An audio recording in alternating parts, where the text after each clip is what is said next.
Okay, well, power just went out. Yeah, so quick intermission, I guess. I don't know what the heck's going on. It's broad daylight, no storm, but no power. Hopefully it'll be turned back on soon, but for now, I think I'm just gonna come outside. Oh. Whoa.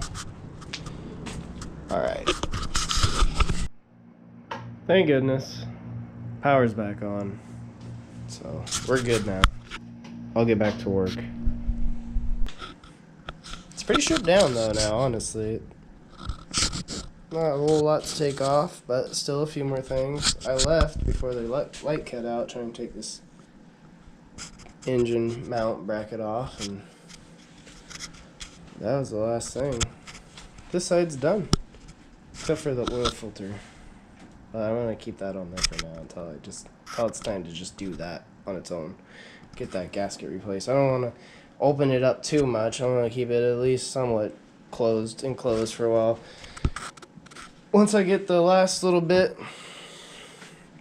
of contraptions pulled off of here, last thing to do is I gotta make sure I have this up on top dead center.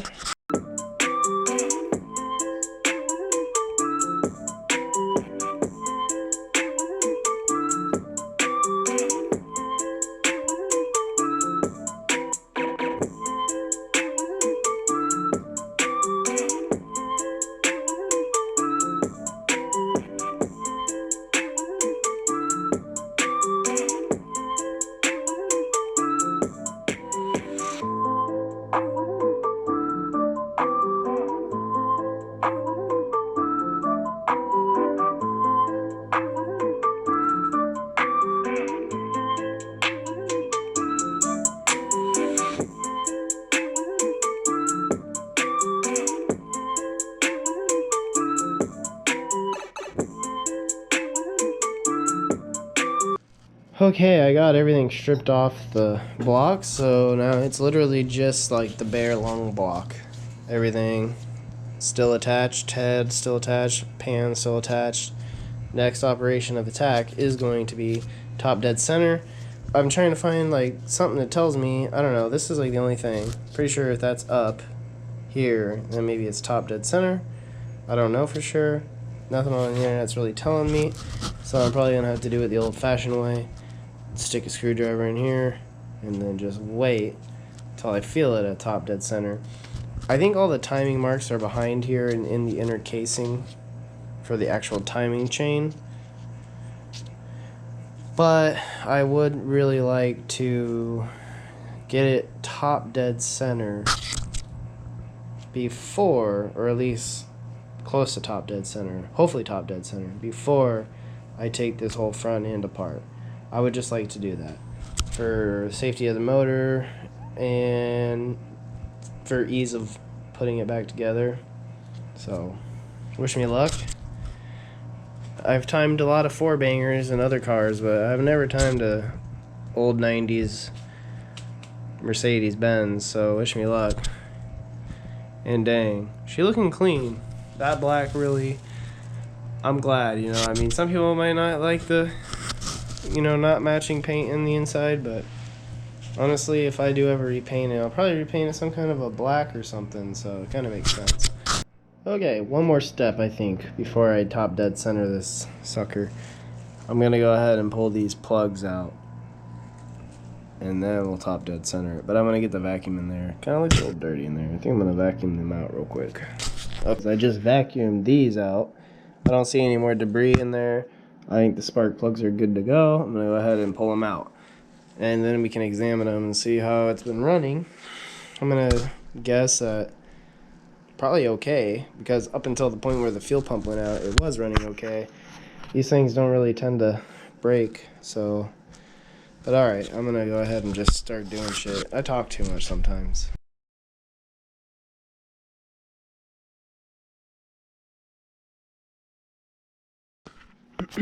Alright, so I got all the plugs removed.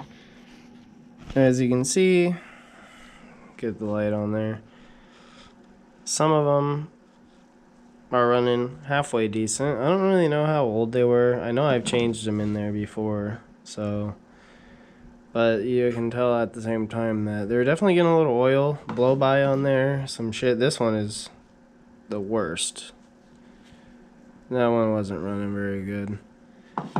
But yeah, I mean, they're all pretty even. They're getting some oil blow by for some reason. Probably valve cover gasket or something.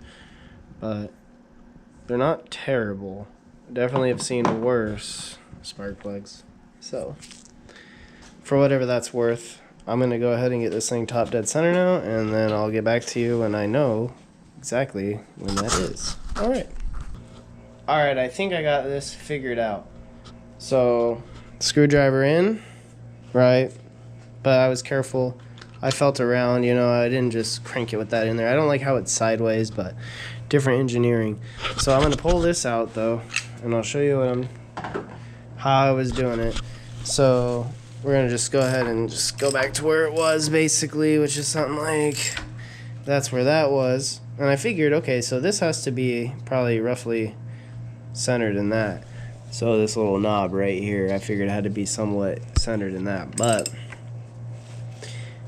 when that's actually in there, in the middle of that, which I just passed it, but it's okay. When it was in the middle of that, it was just a little bit past the top dead center. So then I got to thinking, and I got to using my brains, which, you know, I only got so much of that. Oh, excuse me. Got hiccups. Excuse me.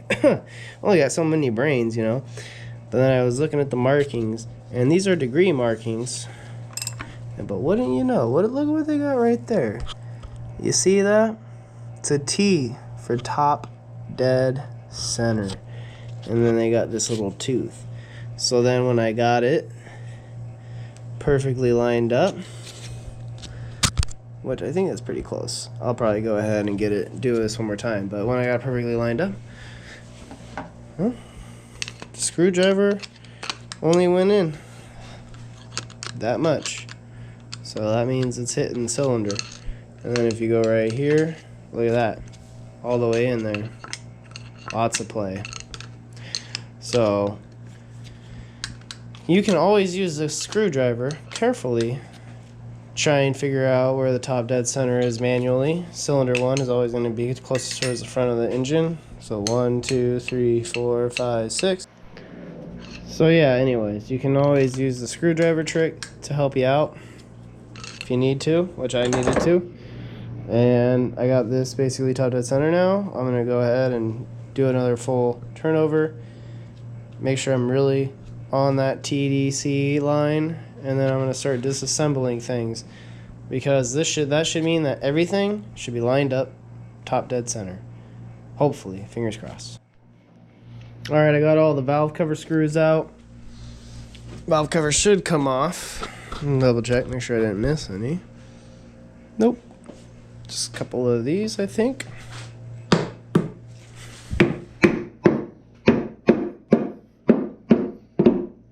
Yeah, she should be loose. Oh yeah, I can see the movement. Couldn't do it one-handed. Probably could, but I don't want to damage nothing, so. Oh my goodness. I mean, really not bad looking for what it is. Just leave that like that. Time to get rid of this gasket, because it's time for replacing that. Wow.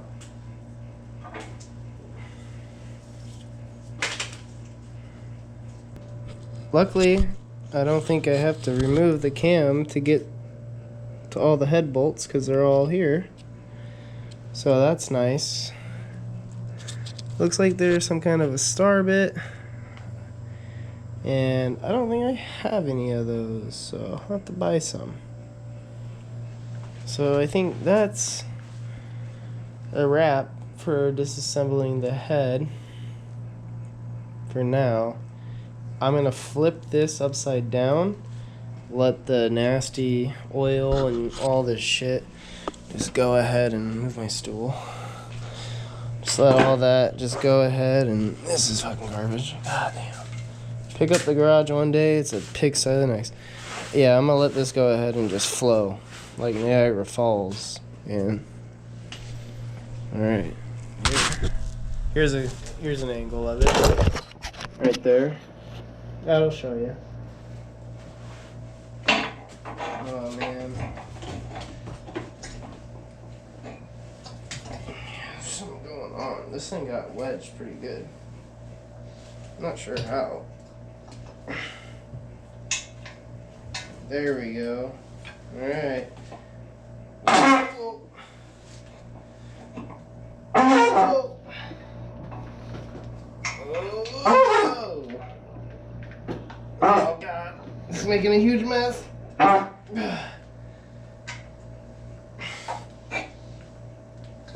So now, valve cover's exposed. It's out. What I'm going to do next, I'm going to go ahead, I'm going to tackle this. Get this oil pan off, clean it up, put the new gasket on.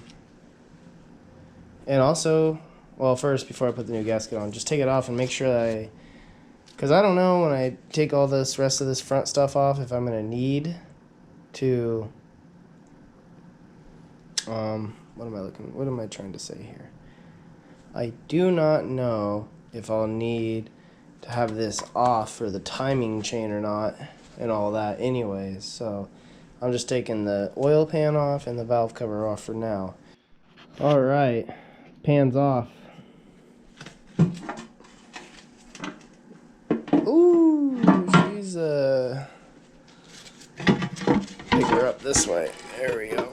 Oh.